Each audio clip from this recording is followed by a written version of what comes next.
Welcome to Source Not Found, a show about the worst versions of your favorite things. Every other week we explore an IP, franchise, or fandom by way of its sequels, spin-offs, and side projects. Basically anything but the source material.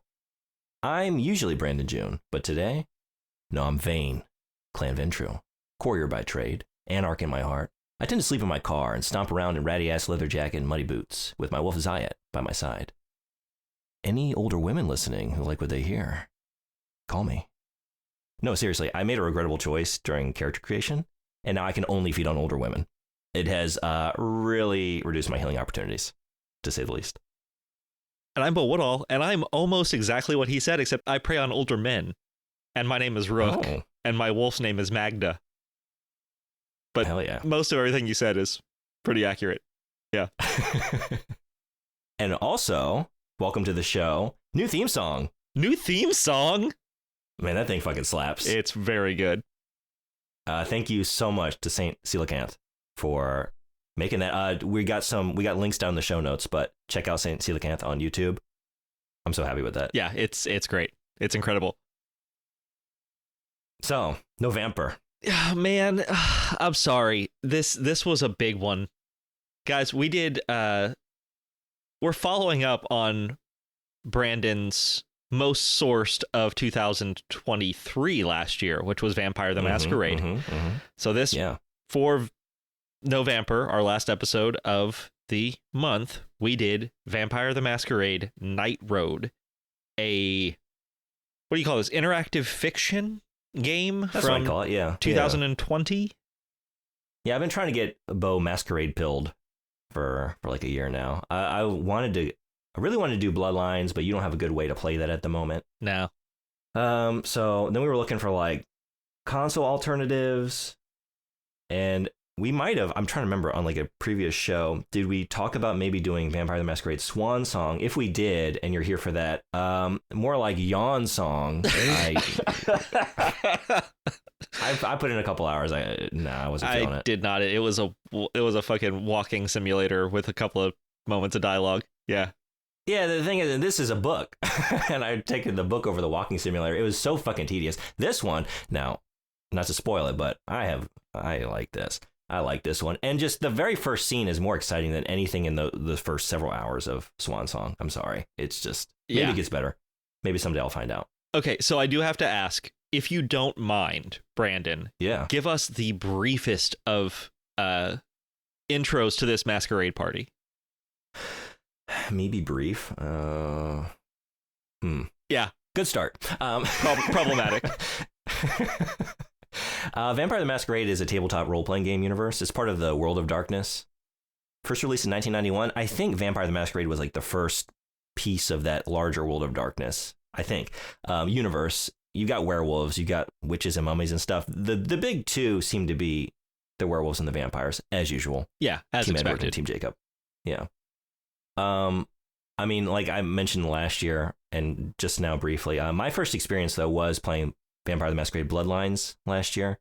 One of my new favorite games of all time. That was a 2004 like action RPG with like some immersive sim systems thrown in. Man, that is just like, that's really my recommendation for anyone that wants to get into this universe. It's fun. The setting is cool. Like the narrative is really engaging. There's like great quests. There's interesting choices constantly. You get amazing abilities, which are like consistent in the tabletop game. Absolutely. I loved it. But the Masquerade basically is vampires exist. They're all descended from Cain. Now, those coming back from last episode, we have just a slight alteration. Little difference. Yeah. Dracula 2000, it was Judas. We're still focused really hard on Christo Cain. mythology, but you know. we love when our vampires come out of scripture. We love it. We can't get enough. So yeah, Cain as in Cain and Abel. So Cain killed his brother and was cursed by God. And in this universe, that curse manifests as like a vampiric state. So been hanging around for millennia, creating vampires. So like there are a lot of tribes, clans, lineages that came out of Cain. So we have these different like disparate clans in the universe that have their own respective abilities and sometimes almost like worldviews and styles of living and sort of societies around them. But the big points are like vampires descended from Cain. your distance from Cain sort of decides how powerful you are, how close you are to that origin point. We are now so far removed from that we're in an age of like thin bloods, they call them, just like very weak vampires. A lot of the clans believe in something called Gehenna, which is the end of all vampiric races, sort of like an apocalyptic happening. We've got the big thing, so the Masquerade. Basically, the Masquerade, which is usually reinforced by I've always said Camarilla, but apparently, according to Swan Song, Camarilla. It comes up in this that game. was how I pronounced it, but mostly because like it seemed like they were really closely aligned to like Southern and Central America. Yeah,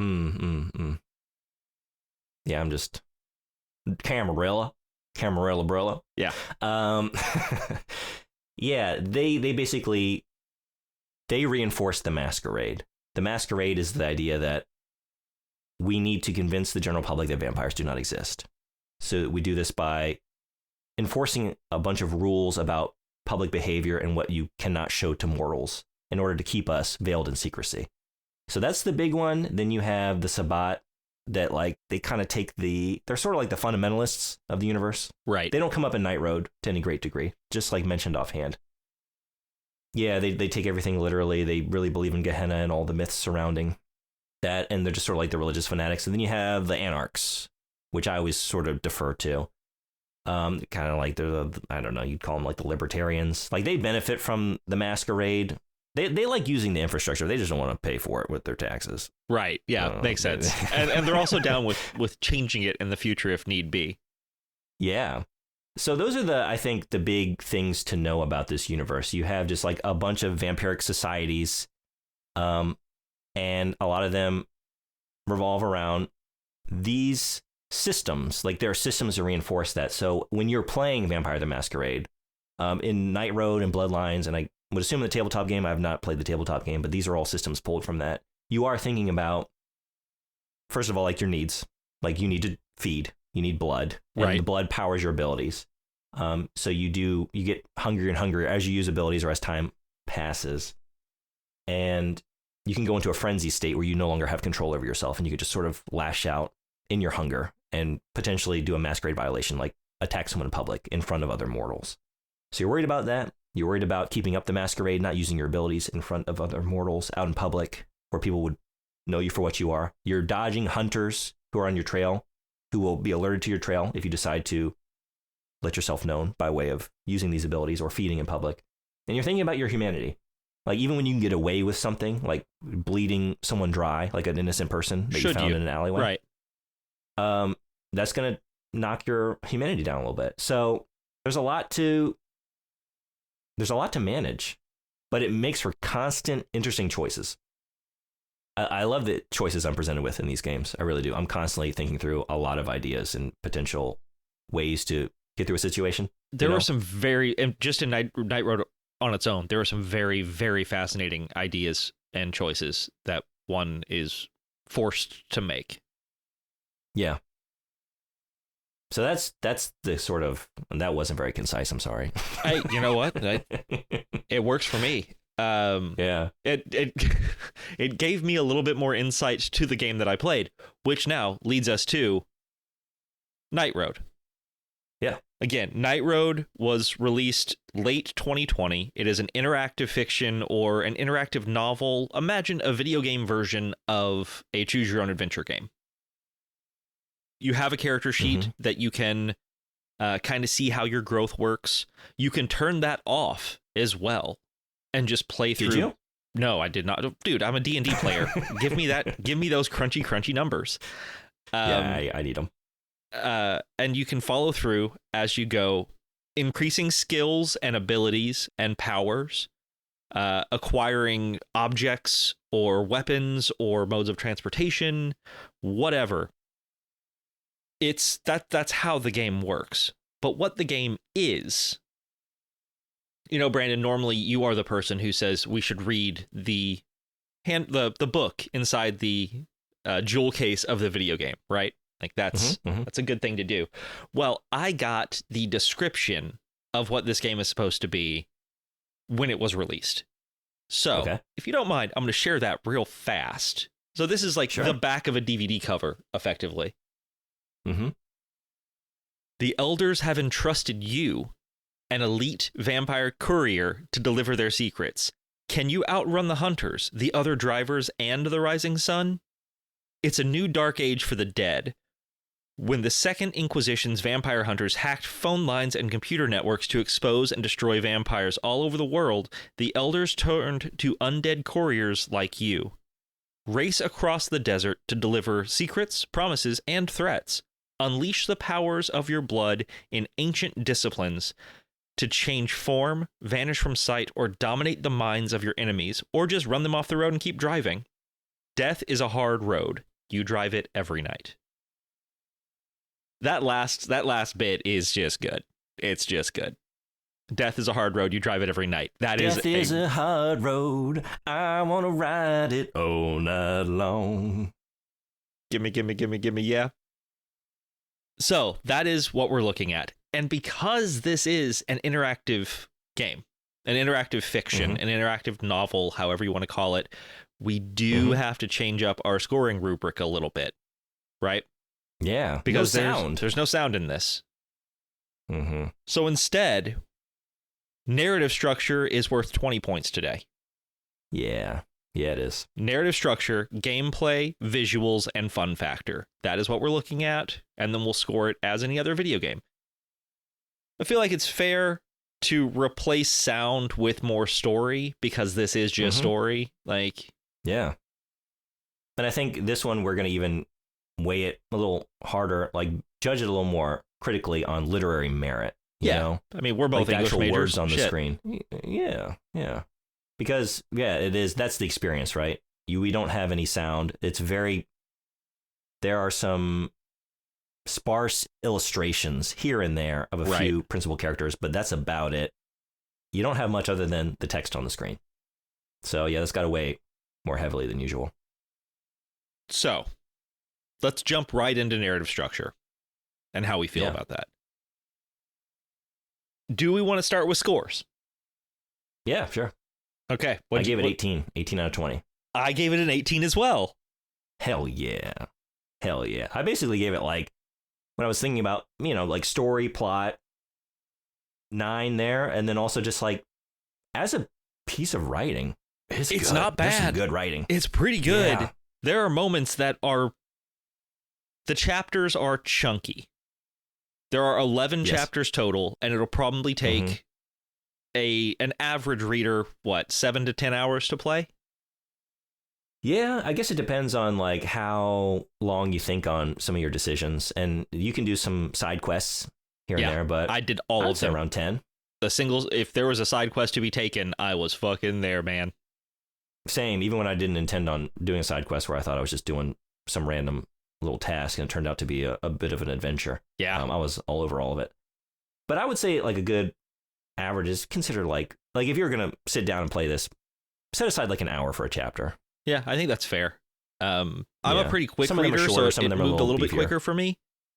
But even then, slow. there was the occasional chapter that took me like a full 45 minutes, and I was like, "Fuck me, that's hefty.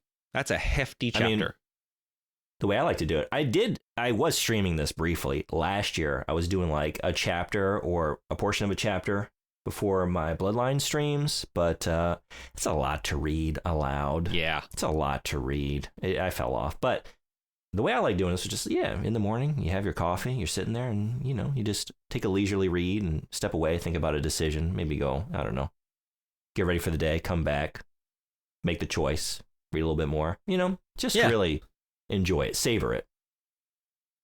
I think that both the narrative structure, the way the narrative structure is set up, we're going to talk about this game in depth, but I also don't want to spoil how any decisions affect the story. Like, I'm fine with us sharing our decisions and how they kind of worked with us, but when it comes to like the end of the game, shit like that, I don't know if it's necessary, because I also don't know if it carries over. Like, it seems like you can go in so many directions based on what you choose for both your starting vampire class type Yeah. and how you play the game. But the way the entire thing is set up is you have, I think it's 6 separate missions, big missions. Is that right? I didn't really count, but that sounds about right. Sure. I think you have 6 big missions. That makes sense, because like it's from chapter 4 that you really get back into Tucson and really start going out on your Chapter 3, I think. Right? Maybe. Okay. It's 3 or 4. Somewhere around there. I feel like that was when I finally like I had a base in Tucson that I was managing. You know, I was able to go around town and sort of do like housekeeping, you know, like pay my rent, get a better car, upgrade, go to the club. I think you're right about it being chapter 4 was when you go off on your first big mission. And at that point, like every chapter is basically like a courier mission. Yep. So you have these 6 missions, you come back to Tucson, you like between missions, you rearm, you level up, you fix your skills, your powers, your abilities, whatever. You learn what you can if you want to, and then you go out again and to your next mission. And that's kind of how the novel is laid out and how the game plays. I don't know how to talk about the narrative structure here. Like, part of like the things that impacted me heavily about the narrative structure also directly influence fun factor for me. Okay. And a little bit of gameplay, but when it comes to how the story is told, how did you set up your character? My character went on a hell of a journey, because like everything I told you in the intro, like I was trying to play it like as an Anarch that just was trying to make my own way. Sure. You know, just take what I needed from the Camarilla, from like Prince Leto, and just make enough money to get by, but just kind of like worry about myself. But I got drawn into something larger, and I did change along the way, which was very satisfying. I mean, like we mentioned, you are going on these individual courier missions. There is a larger narrative taking place that ties them all together, and I think it's very well done. Like it's incredibly well executed. I agree. Yeah. It builds, and to constantly be able to make my individual choices that I would try and take the narrative to like vastly different places, and it would always account for those perfectly and still tie it back to this larger idea of, do I want to side with the Camarilla? Do I want to try and get in to that, be part of like vampiric society and uphold the Masquerade? Do I want to side with my friend Julian and tear it all down? Or do I want to like just fucking get out sell alive? them both out to the Second Inquisition, like just tear it all down in another way, but like get out myself and just keep myself safe? No like larger goal for society. Now I did go with Julian. I don't know about you. Did you? I did. Did you? Who was okay? So also through the game, you can recruit a ghoul, which is basically a human being. You feed them blood, and then they get an extended life, and they're a little bit faster, a little bit stronger. Basically, they are your Renfield, right? Yeah. Did you ghoul someone? I did. Elena. As did I. Pawn Shop. Yeah. How could you not? The glasses. Yeah. Like the steampunk kind of glasses she wears. She's covered in like H.R. Giger inspired tattoos. Like, oh, Jesus, dream girl. I dug her whole scene. Yeah. I also was kind of hoping I would get a discount. It didn't hurt. Did not get a discount. But yes, so I ended up not going with Julian and not going with the Camarilla. Oh, true Anarch. What did you do? I fucked off to Seattle, and oh, did you? Yeah, I fucked off to Seattle with Elena as my lover, and we set up base there and basically are enjoying life. Like, what a happy ending. Yeah, I just, my entire thing, like the entire time I was playing, I was like, okay, Prince Leto is trying to keep the Masquerade in place. Seems like a relatively stand-up dude, but at the same time, he's also obviously a politician trying to use people to get where he needs to be. Julian, I have no fucking clue. Julian was the textbook definition of wild card in this game. in this story. For sure. Yeah. And so by the time it was all said and done, I was like, I know two things. I don't want to die. And I'm pretty in on Elena right now. And she seems in on me. Mm-hmm. And we know where we can make money. And we know where they need, like, basically established neonates. Mm-hmm. And so we fucked off to Seattle. We did our jobs, and then we got out of there, man. So I also, the end saw me driving off with Elena, but along with Julian, and we were a threesome. Cool. Happy ending. Yeah, sure. But we're building something. So we mentioned the Masquerade, the veil that separates vampiric society from humanity, and the illusion we try to maintain as vampires. Yes. Which is increasingly difficult in our, technologically advanced society, where there's lots of, anywhere you go, you're potentially being filmed, right? Even like the reason that a courier like our character needs to exist in an age where we could just send all the data we need is because everything is being monitored. Right. We are going back to like more analog ways of thinking of like, transporting a USB stick on my person and driving that to its destination, as opposed to sending it where it could be intercepted by way of like digital means of communication. Right. Yeah. And we don't know who's spying for whom, like what has been infiltrated, whatever. So increasingly difficult. Julian's whole deal is basically to drop the veil, to bring vampires out into the mainstream and sort of like reform and normalize the concept of vampirism through mass media, like a mass psyop that culminates with humanity eventually accepting and even sort of identifying or siding with vampires and accepting that as like part of society. Right. Yeah. It's something that's going to take decades to see through, but it starts with just like media manipulation. There's actually a part, thinking about literary merit, one of the pages, quote unquote, one of the screens, it kind of sums it up through his dialogue. And I think it's just some great writing and interesting ideas here. Everything we know points to the answer, Julian says.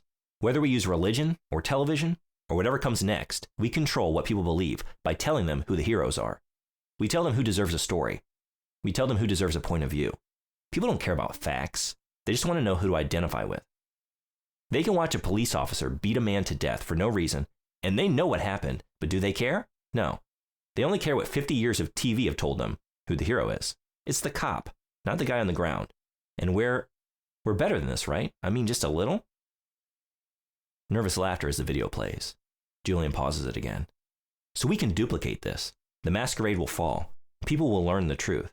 And if we do our jobs right over the next 50 years, they won't care. They'll even love us for it. Here he starts the video.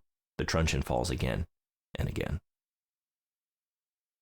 Stuff like that. Yeah. It was really like, I was curious about his point of view, and I was willing to just try something wild. Like, let's see what a world without the Masquerade could look like.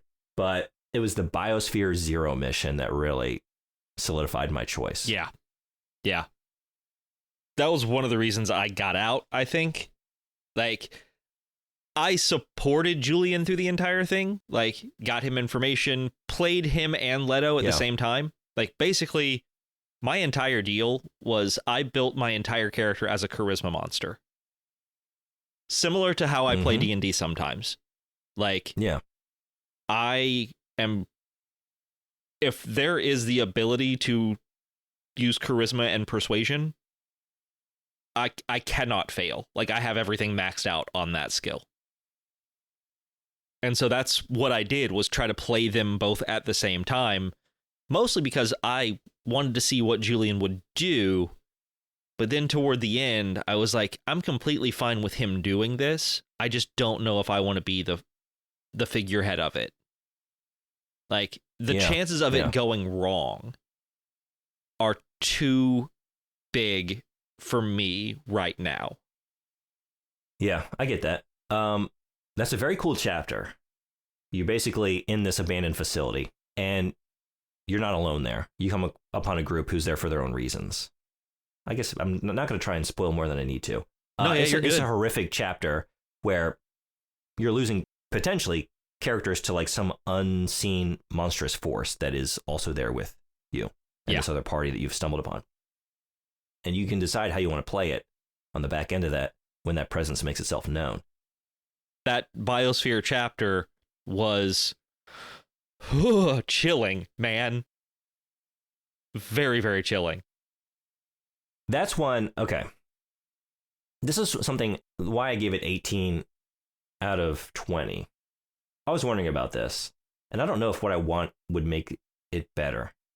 A while back, I kind of started going through some interactive fiction games. Like I started with Colossal Cave Adventure, like the very first one. Right. We talked about this one a little bit. Yeah, and like Zork and stuff. And that's a very different sort of interactive fiction experience.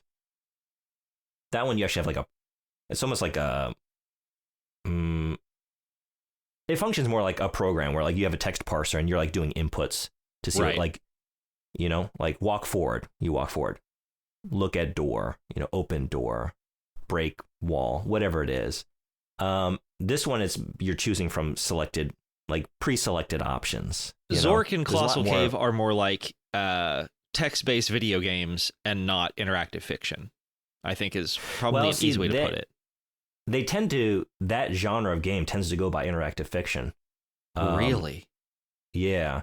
Because I did seek out, there's the interactive fiction reader, I think it's called, that collects a lot of like really interesting sort of critical and like almost philosophical essays on the genre. It's a very good read. I wanted to pull out something because I wanted to see how you felt about this. Okay, hit me. Because I was wondering about this as I went, because we do have a very strong pre-established like character in this game, you know?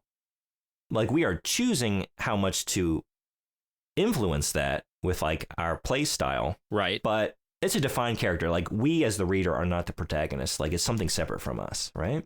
Sure. Which in a lot of these interactive fiction games, there's less of that. I wanted to pull out a brief excerpt from Crimes Against Mimesis by Roger S.G. Sorolla. It was originally posted to Usenet in April 1996. This is collected in the Reader, though. And talking about how like the strength of this genre, the strength of this style of game or this medium is to collapse the distance between the reader and the protagonist. So basically, there are three layers to the protagonist. 1, the reader, the player. 2, the game protagonist. And 3, the story protagonist. Early adventure games did not bother much with defining the story protagonist. The result, at least in my experience, is an entertaining kind of imaginative romp in which the blank hero takes on the identity of the sweatshirted person at the keyboard, running around in the dungeon in tennis shoes, playing the game from within. In fact, the appearance of the Zork Games' adventurer in the Enchanted series comes off as an amusing surprise precisely because most players never thought of Zork's protagonist as a character in his own right. But it's not clear to me that straitjacketing the story protagonist with a definite personality is always a good idea. While the reader-player can usually identify with a person of a different gender, ethnicity, social role, or time period, it's harder to project oneself into an entirely different set of personality traits. Such a protagonist would be experienced more as a he or she than as an I, robbing the second-person narrative of its potency, and character identification would suffer at the expense of character definition. A basic tenet of social psychology, the fundamental attribution error, can be stated thus: we are reluctant to accept our own actions as indicative of our personality traits and eager to attribute the actions of others to their personality traits. In part, this is because we see ourselves exercising many different traits in different situations. We are deferent to superiors, authoritative to underlings, courageous in areas of our expertise, hesitant in things we know little of, cheerfully unafraid of spiders but repelled by the sound of crinkling styrofoam. Well, I am anyway. A player character's inconsistent personality, then, may actually be helpful in getting the player to identify with them. Huh. I thought that was a really interesting, whether or not I agree with it, very interesting insights there, especially that last bit. Yeah. Yeah, that's interesting.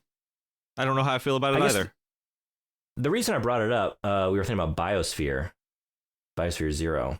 I was thinking like in that portion, more than I think any other part of the game, it reminded me of some of the IF games that I mentioned, where you are dealing with everything on a more granular level. You are in a room. Do you want to go east, west, north, south? Do you want to pick up the object? Do you want to look in the corner? You know, you have complete control in how everything progresses. Right. And the game, like this game is paced very well. It moves you along and you can sort of meander a little bit, but really, like, you always have to move forward. Like, all the choices are going to move you forward. Like, in Zork, you could just go around in circles for hours. You know, you get lost in a maze, whatever it is, and not make any progression and just die. Right.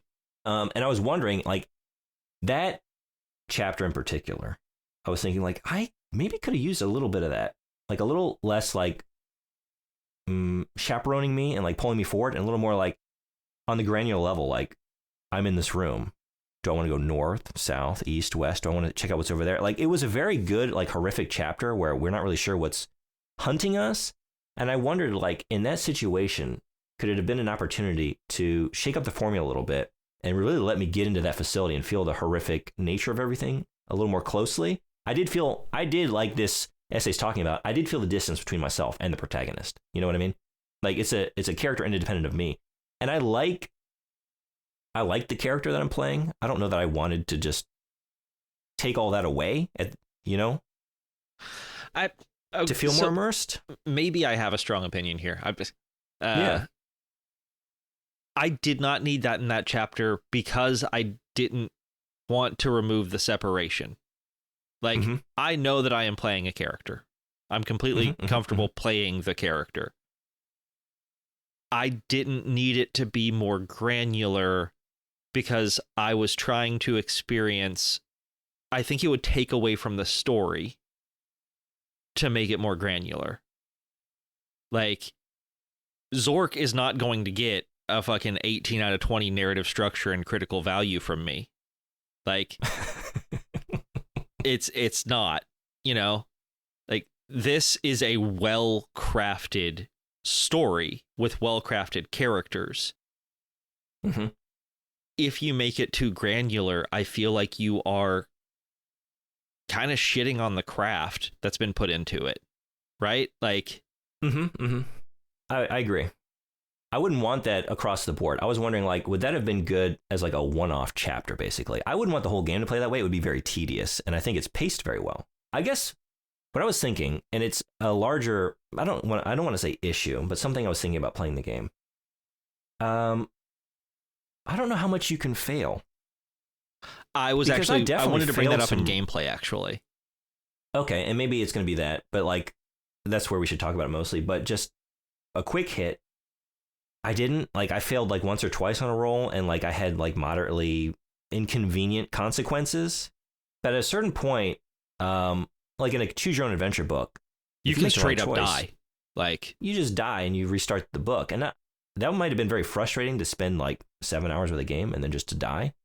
But then again, I want to feel the stakes, and I guess I increasingly didn't as it went on. As a narrative, I thought it was great. It was very satisfying, and I guess it is a more gameplay thing. On the gameplay side, like, I wanted to feel like if I make the wrong choice here, that's it.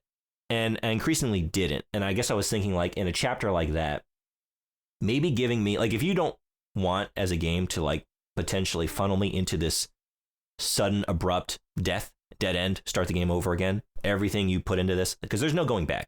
You can't just like go back a page. Once you made a choice, it's set another thing I really wanted to talk about in gameplay.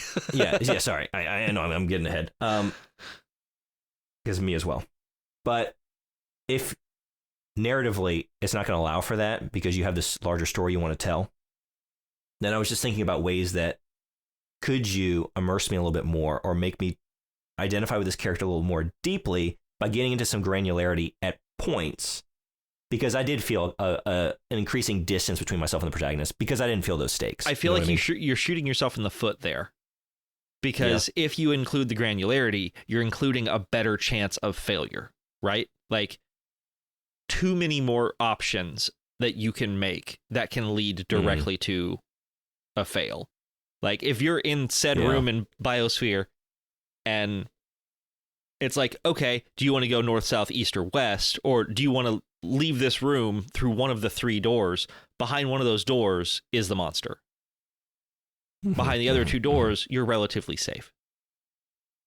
Yeah. But that granularity has to introduce a strong method of fail. Otherwise, why is it there? Yeah. I mean, I get it. I kind of went back and forth on it. I didn't really know ultimately what I wanted, but I guess I was thinking about solutions to something I was feeling. And that's all I can really say is felt at a certain point that I had some distance between myself and the protagonist, and I didn't feel the stakes to the degree that potentially I could, and I wasn't sure how to maybe correct that, because I don't want to just like spend the game choosing whether I'm going east or west in a complex. Like, it is constant interesting choices about whether I'm going to persuade my way in, or use dominate, or use like a different blood magic, or go in guns blazing to this place, like how am I going to go about that? Those are the choices I want to be making, but it's a very satisfying narrative. The fact that like it constantly shakes up what I'm doing. I'm going on all these individual courier tasks, and they're all interesting and great stories in their own right. Some of them are more horrific, some of them are more action packed, but they all keep tying into this larger narrative. I thought it was great. Yeah. I really did. I mean, I thought both the narrative and the way the story was written were both great. Just well done, well crafted. Like, I could not figure out who wrote the entire thing, but they did a great fucking job. They did a really good job. I think this one is attributed mostly to... Shoot, I had the name here. Kyle Marquis is what I've got. Thank you. Yeah. Good job. Good job, Kyle. Good job, bud. Well done. Yeah, it's well written. With that, do you think you're comfortable moving on to gameplay? I'm already there, apparently. Okay, cool. What's your score? I gave it a 7. I gave it a 9 as well. Jesus Christ. That surprises me. I love this. Yeah. That genuinely surprises me. Yeah, tell me why. Okay, so I gave it a 7 because it passes. It does a job. Okay. And succeeds at it for being interactive fiction. But there are some poor gameplay designs that I cannot excuse. Okay. The complete lack of a failure state, I think, is a problem. I wasn't sure if it did. I tested. The entire last chapter, I made choices using things that I had no skill or no power to do, to see if there was a fail state. Yeah. Instead, I would get severely injured and have to heal myself, and then I would get super hungry, but I could offset that with willpower. And it just like there was a lot of moving pieces that you could use to not fail. I did want to check it. It was just I didn't really have the time to play through the game again, but I was curious, like if I, lose all my humanity, or go into frenzy, or totally make so many Masquerade violations that I can't come back from that. Like, is there a fail state? Because I never really, like I mentioned, I never failed, but I always went with something that I at least had some potential way of achieving, because I had some points put into that skill or that attribute. Right. So to hear that makes me want to drop a little bit, because that is kind of like my issue. I feel like maybe if I would have started the failures earlier, like maybe the SI would have, the secondary in whatever SI would have caught up with me and killed me, or maybe Leto would have taken me out because I violated the Masquerade too many times. But like, I spent the entire last chapter trying to die, and it would not happen. So that hurt. That takes away the game part of it. The other thing is there is no back button. And there were times where, like, especially if you're buying things when you're back in Tucson, if you just scroll straight down and hit next, you don't realize something's already selected, and you're like, fuck, all right, damn it. I guess I bought that car that I didn't want. I had a fully upgraded academics stat because I did that a couple times. Yeah. I was just like, no, I don't want to invest in any of these next. And like, oh no, something was selected. Yeah. You have now upgraded your academics. Well, and it happened the same thing a couple of times on missions, where it gave me a lot of examples, and I'd go back up and read, and then I'd go to my stat page to see what I could play with, and then I'd go back and hit next, and it didn't leave it on the one that I selected. It went back up to the top one, and then I'm like, oh, great, I got information I didn't want. This is not what my character would have done. Yeah. So that's just quality of life stuff there that feels like it is pretty self-explanatory for such a simply designed game. Yeah. I on that point, I went back and forth on it because after making those mistakes, like, man, couldn't they just let me have a back button or like an oopsie or a mulligan here and there? Yeah. But then I was thinking like, oh, is it more like these are the stakes I'm looking for? Like, yeah, you don't go back. You stick with the choices you made and, be careful because you can't undo an action. And maybe, but there seems to be no stakes is the problem. Like, yeah. The only stake is my character wouldn't do that, as opposed to, oh God, this could negatively impact the entire game for me. Yeah, the stakes I want is not a mistake, Yeah. To go back to that essay, it's a fantastic essay. It really is. One thing that's on this point specifically. Some might argue that an IF game is made more realistic by disallowing the ability to restore games or undo moves. But I disagree. The ability to undo is no less realistic than the ability to restart the game, and a good deal more convenient. And I just, reading that, like, agreed. Yeah, why not? I can, like, I'm immersed in it as I'm playing it, but, right, it's a game with systems and buttons and clickable things, and I can do any number of things, and why is this any different than, like, manipulating the game in other ways? So when, to put it like that, like, yeah, give me a back, give me a, oops, I didn't mean to do that. And then I have 2 more points, and that's why it dropped down 3 for me. I had 4 really big negatives about the gameplay, and that dropped it down to a 7. Okay. I earned all the money you can earn by Chapter 6. I had bought the most expensive house, the best car, the best gun, the sword, like everything. Anything that you could spend money on, I had by Chapter 6. What were you driving? At the end, I think I was in the Audi, maxed out. Oh, damn. I was in the Mustang. Although, I do want to give a shout out to my original ride that I kept going as long as I could. I got to give a shout out to my Mitsubishi 3000 GT. Really? You went with the sports car? I went with the butt ugly SUV. Like 4 points of durability, and man, it did not get hit a single time. Oh, yeah, I paid $500 for this ride. 2 points of speed, 1 point of maneuverability, and 1 point of durability. It was not a good investment. It was not a good choice, and it did not last long. 1 point of durability, how could you expect it to? But yeah, I read this description, and I could not get it. This was a blisteringly fast car for its price point back in the day, but its day has passed. Still, the Mitsubishi is a big, muscular GTO with excellent acceleration, and handling that is at least adequate. And it's blood red inside and out. The problems start when you check under the hood. You can't tell if that circular thing is supposed to be a turbo or some kind of prototype Roomba from the Clinton administration, but it's all fucked up. Whatever it is. The electrical is an over-engineered nightmare, too. When you take the car out for a spin with Elena riding shotgun, Limp Bizkit's brake stuff almost blows your eardrums out. You can't figure out how to stop the CD from playing, so Elena just pops the whole CD player out with a screwdriver. The acceleration is good, but the turbo is wheezy and unpredictable, and the whole car feels like it could fly apart in a hard turn. $500, Elena says when you get back, shoving the CD player back into place. I'll throw in the Korn CDs on the sun visor for free. One of them is live at Woodstock 99. And what can I say? You're done. I was game set match. Yeah. I think mine was the Land Cruiser. I think it was the Land Cruiser, and it was like $650 or $850. Yeah. And it had 3 points of durability, 1 point in speed, 1 point of maneuverability. So whenever I took it to the body shop, 2 in speed, 2 in maneuverability, and 4 in durability, it lasted until I could buy the Audi. It was good. That's why you had money. You made sensible choices. I bought a vehicle based on the fact that it had a Korn CD. Limp Bizkit in the CD player. Yeah, what good is, I mean, when you think about it, what good is even the Korn CD? I can't seem to get Limp Bizkit out. How am I gonna listen to Korn? Yeah. I gotta break stuff on your Discman.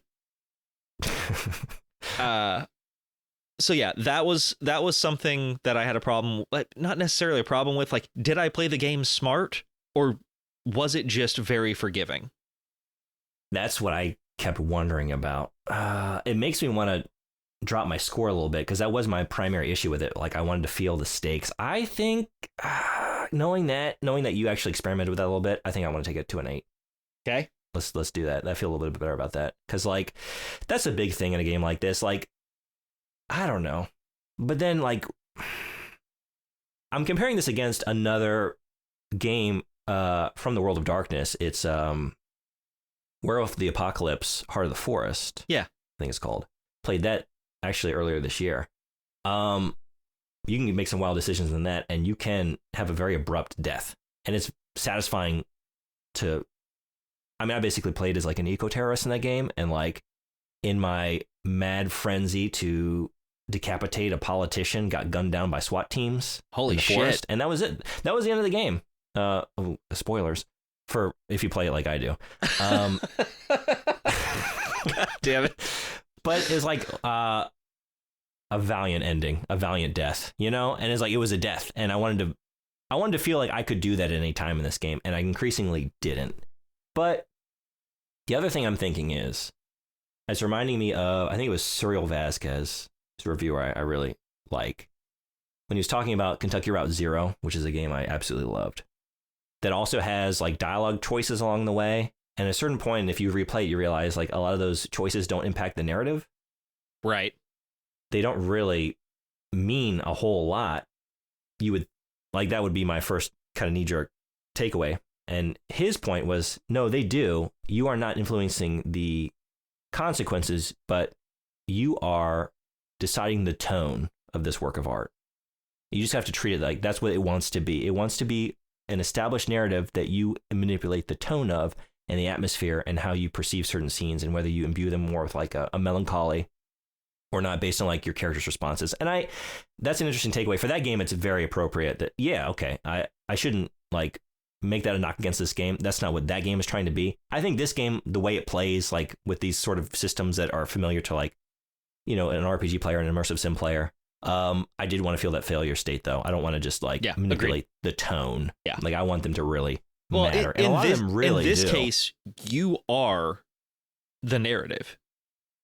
Like, yeah, you are making important narrative decisions as opposed to tonal decisions. At least that's the way I see it. Mm-hmm. And the last, I will say, oh, go ahead. Yeah. I will say, like, but the decisions are good. Like, the thing is, like, yeah, maybe no fail state, like, that's a problem, but there's a reason I kind of went for 9 at first. Like, we had very different experiences, you and I, and I liked that it gave me so many opportunities to rethink my loyalties. Like, constantly I was being presented with the idea, with the decision point, like, okay, do I want to keep siding with Julian? Or do I want to start, like, feeding information to Leto, Prince Leto? Or, like, do I want to, like, hand everything over to the SI?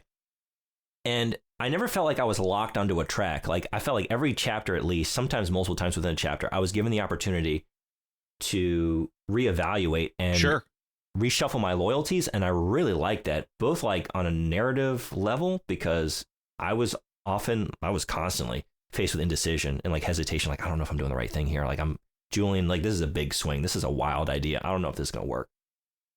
But after seeing like the scene where he uses the sort of like wormhole, like the connection between the remnants, like the remnants of like a past civilization in America that like tied, like they're the mirror version of something in Mesopotamia. Right. And like transports the creature through that, and like seeing that work, like, okay, I'm going to side with you. It didn't like, work on my end. Oh, okay. See, that's the moment where I decided to side with Julian. Like, that was a wild idea. I didn't think that was going to work. That was like one of the last decisions you could make. Yeah, I guess it just like when you do, what is it called? The substance you get in your veins for your final courier mission. Project 2100? 2100. Thank you. Because that's how long it will take, according to Julian, to get the entire plan in place. Yes. Right. Like, that was a tough decision, but since I'd already decided, like, yeah, I'm on board with Julian. Like, you've proven yourself there. Yeah, I felt the hesitation on the part of the character, on the part of me as the player, and also it's satisfying just like as a game design. Like, hey, you're not locked into like a track early on, and then you spend the rest of the game just sort of like, I guess I got to do this because now I'm like, these are where my loyalties are. Like, I could have at the last minute, having a terrible rating with the Camarilla and 5 out of 5 on the Julian metric on the relationships, I could have still like given up everything and like sided with the other side. I could have done that, and I thought that was great. I only have one more thing to say about gameplay negatively. I agree with everything else you've said. Like, it is fun especially as like an interactive fiction. It's a good time. It's well written. It works well as both a game system as well as an interactive fiction. However, if you aren't familiar with the Vampire the Masquerade, you can make mistakes really fast. Like not knowing that powers cost your hunger to go up, not knowing that healing yourself also causes your hunger to go up. I walked into the last battle completely distracted by my hunger because I wanted to heal myself. So I couldn't use any blood powers in the last chapter at all. Yep. That fucking sucked. Like, I wanted to see what those powers would have been able to do, especially with the 2100 in my blood. And so... Yeah. Like, I was familiar with that system because of playing Bloodlines, but I can see, like, man, if you don't realize what's going on, because it's easy to not really realize. Yeah, you would have to check your character screen every choice you make, and that's just not something I'm going to ever do. Yeah, and even realize, like, what's causing what to happen, right? Yeah. Because, like, your hunger goes up independent of that as well. Yeah, I can see that. That'd be very frustrating. I did feel like going into that final chapter, like, it gives you, like, the point of no return little warning there. Like, hey, this is it. And aside from the frustrations, which I totally get on your part, for me, knowing what I'm getting into, I love that. Like, oh, man, okay, I'm healing one last time. Like, this is it. I'm not going to have another chance to feed. I've got a lot of blood magic. Like, I invested in, like, animalism. Me too. And yeah. And then I had, like, my dominate and some other, like, presence, dominate. Like yeah. I did presence, dominate, animalism, and just straight blood magic. So you had, like, rituals and stuff you could use. Right. And, like, I have all these things I can use, but, man, I'm gonna have to choose very carefully because I'm only going to be able to use them. Like, I want to save it for that one situation where I need it. I got to have it go well. Yeah. And I felt the stress in that. Now, knowing that I couldn't have failed, potentially, takes some of that away. But in the moment, I was feeling like, I got to be very careful here. This is it. I'm going to try and get through everything with just, like, skill checks as much as I can before I go to any blood-based magic. Because there's only so much to go around. Yeah. That's maybe my biggest regret about the game itself, is the fact that I was not able to use any of the shit that I had worked so hard to get in that last chapter. Yeah. But that's gameplay. I think that's pretty fair. Gameplay. Visuals. So. What do you got? What do you got for me? I gave it an 8. I gave it a 7. Okay. I would have liked to see... So the visuals are basically... This is like a Paperwhite. It's looking at a character sheet and looking at a novel, basically. Paperwhite or, dark mode if you're playing it like I do. Were you looking at that? Were you getting flashbang the whole time? Yeah. Stark white screen? Yeah. Ooh, that's rough. Yeah. Okay. On occasion, you will get some really, really cool just static art. Like character portraits. Mm-hmm. And they are awesome. Like, the portrait of Elena is one of the reasons she became my ghoul, with, like, the steampunk goggles and, like, the... Yeah. The tattoos, the bleached white hair, like, the whole thing. Like, it gives you everything you want to see. And all the art was good. The layout of every page was good. The way decisions were made with, like, the little gray square kind of panning over so you know what decision you actually make is good. I just could have used a lot more of that really good art. It was too few and far between for me to actually, like, give it a high visual score. I get that. I was mostly thinking about the UI, and it's, it's clear and it's easy to constantly check your stats and look at your relationships and all that. So on that level, like, it didn't explain some of the systems that you had trouble with, and I guess you could have looked that up in the journal. I'm not really sure. I didn't really check the journal to any great degree. I don't know if it explains that.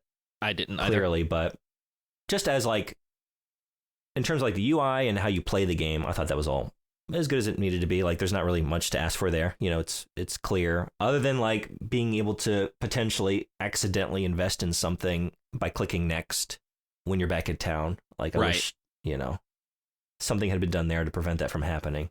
The fact that it happened to both of us, like, sometimes I'm kind of dumb and just don't pay attention, but if it happened to both of us, there's an issue there, I want to say. The illustrations, I don't know, like, they're great. It's great art. And I really liked it for the human characters. It was the point where I got to the portrait of one of the Nosferatu, and I was like, it's a well drawn piece of art. It just didn't, but it didn't feel right. I don't know. I didn't feel the horrific nature of this character anymore. And I wondered, like, I don't know, like, one of the strengths of a piece of media like this is like when you're reading a book, you're totally imagining that yourself as the reader. And, you know, to take some of that away and like to have selective illustrations, you do leech some of the imagination out of me, because now you've put a definitive face to this character. But the art was so good that I usually didn't mind. But like for the monsters, I kind of did, because, you know, when I see a description of something horrific on the page, it retains that horror because I'm vaguely outlining it with my imagination. Not to mention the fact that we know dead. how you feel about seeing faces in like horror movies and stuff. Like, yeah. I mean, I'm just thinking about the dark shark eyes of the Nosferatu, but when I see this, like, totally. But the thing is, like, I've played Bloodlines and I've seen Nosferatu in games, and I'm aware of what they actually are made to look like. So it's just. Was there ever a picture of Alia? Alia? Is that her name? Isla? Is that it? I don't think so. I wanted to see her. Like, yeah, from her flashbacks and shit.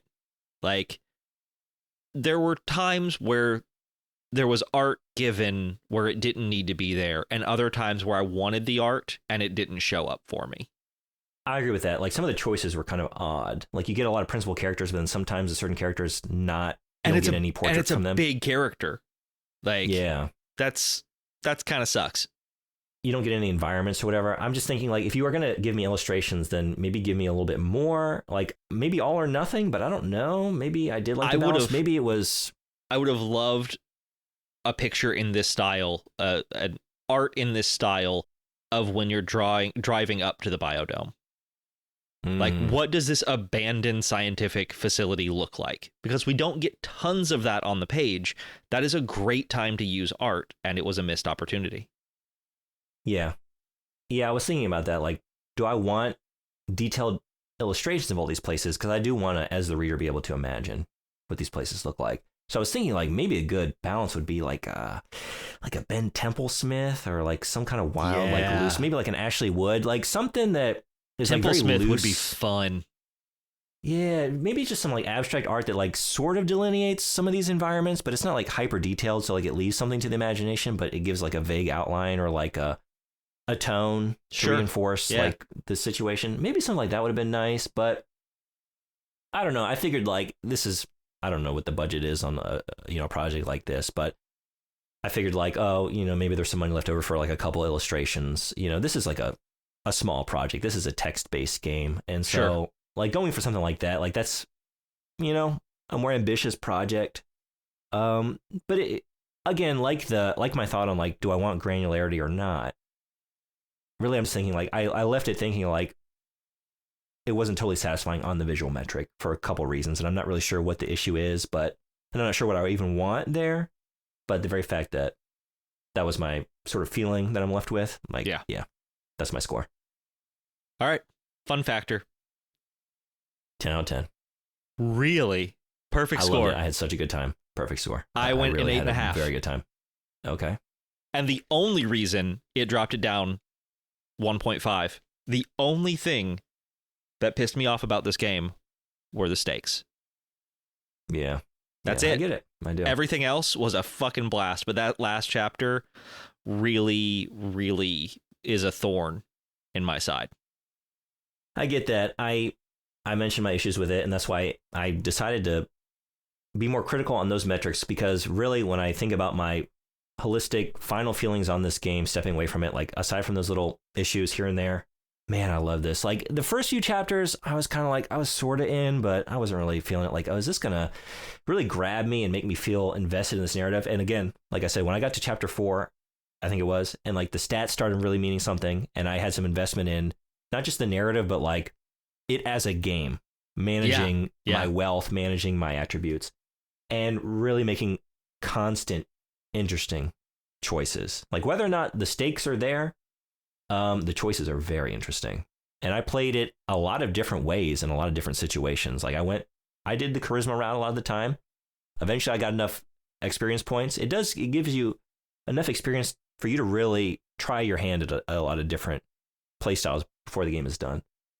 For a while, I got on, like, I don't usually do this, but I was going guns and blades. Really? Getting into some, yeah, and that was very fun, I don't think too. I got into a single scuffle.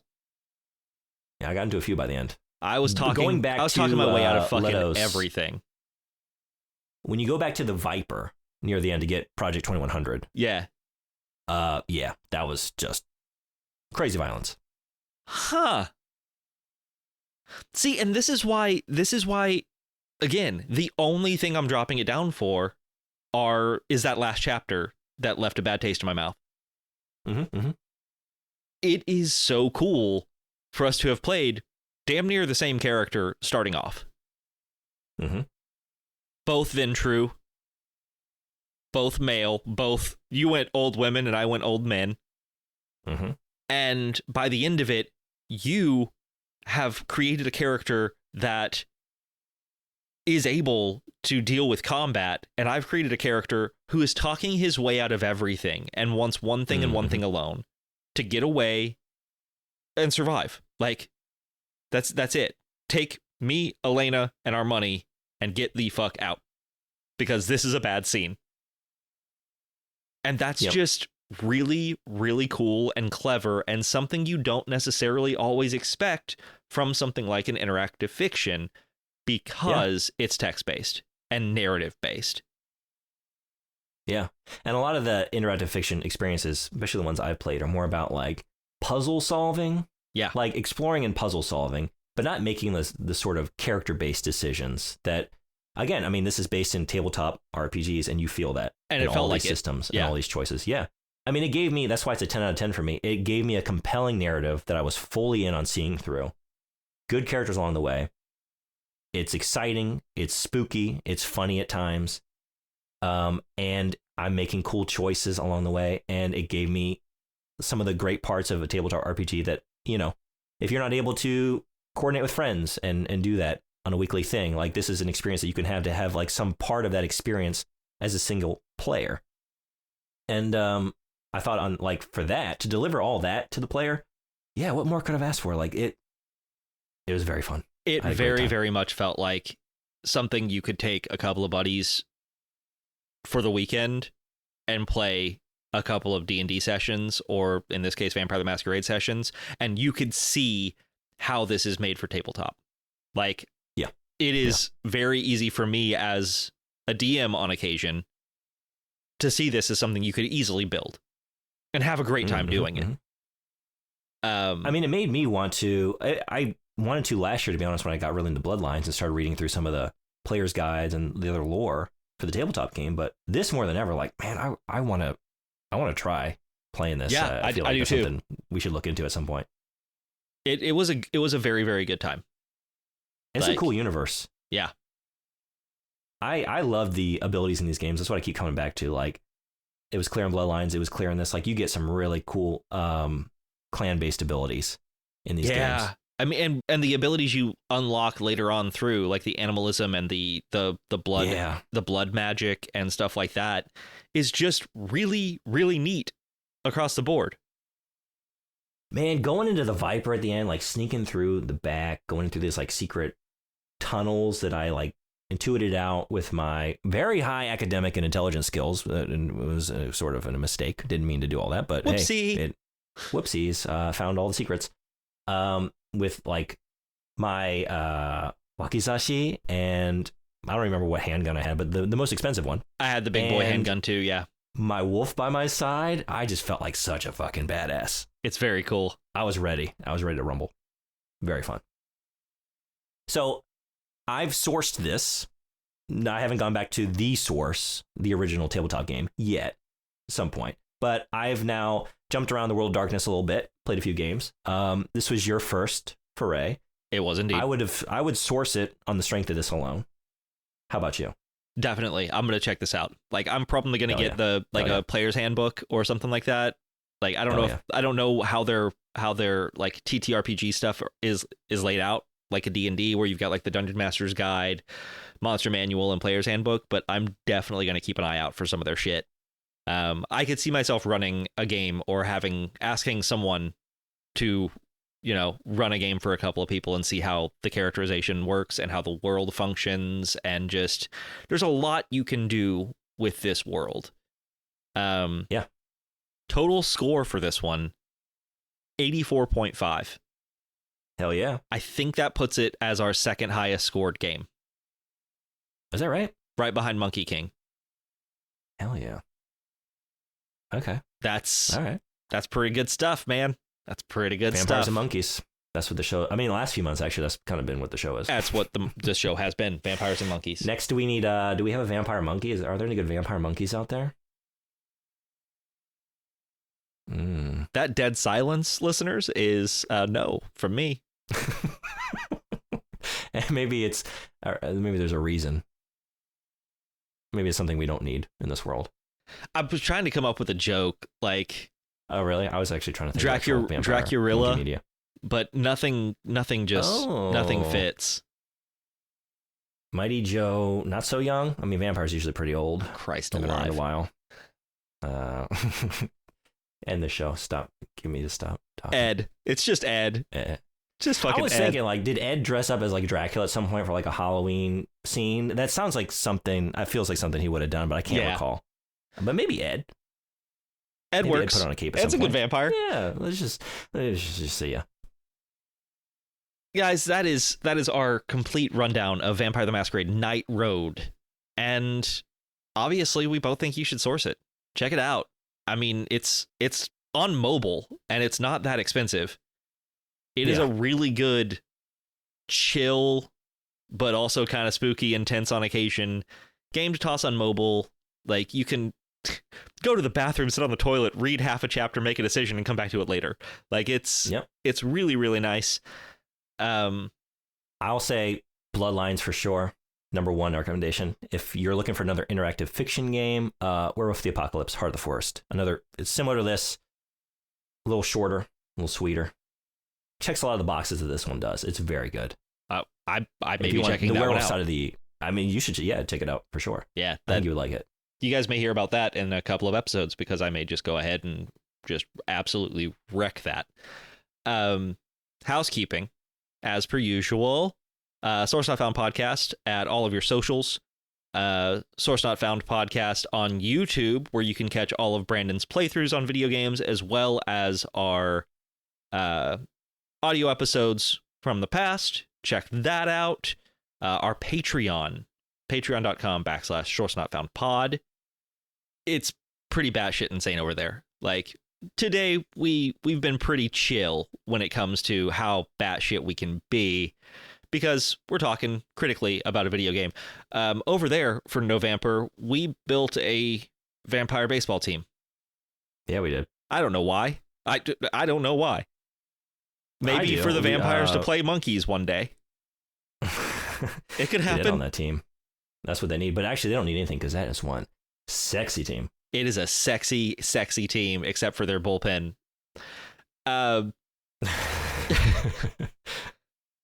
Speaking of Patreon, thank you so much to our Patreon shout out tier, our supporters over there. We've got Frederick Weber Vorhog, Jacob Spindell, Joey Bishop, Susie Daggs, and 13th Horseman.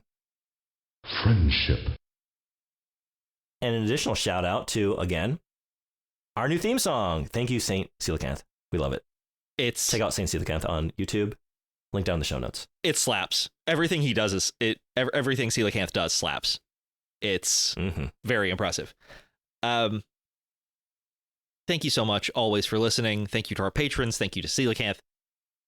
Thank you to White Wolf, I think, is who does Vampire the Masquerade. Is that right? That sounds right. Yeah. Cool. Thanks to Kyle Marquis for writing this super fun game. Good on you. Yeah. Good on you, dude. The best thing we've read since Mortal Kombat the novel. Jeff Roven. Best thing since Jeff Roven. Guy, speaking Actually, of... it might be. I did like, Dante. I'm blanking. Inferno. I liked Inferno. I thought you were going to say Midnight Sun for a second, and I was like, I was not going to say Midnight Sun. What made you think I was about to say Midnight Sun? I don't know, man. I don't know. But hey, go ahead and check those toilets for Jeff Roven. stay breaking stuff because Limp Bizkit is stuck in the CD player and we can't get it out. So,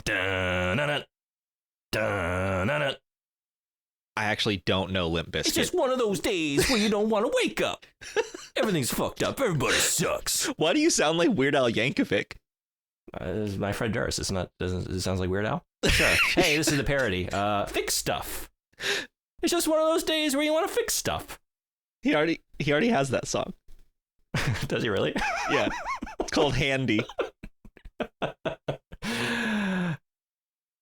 Christ. Yep.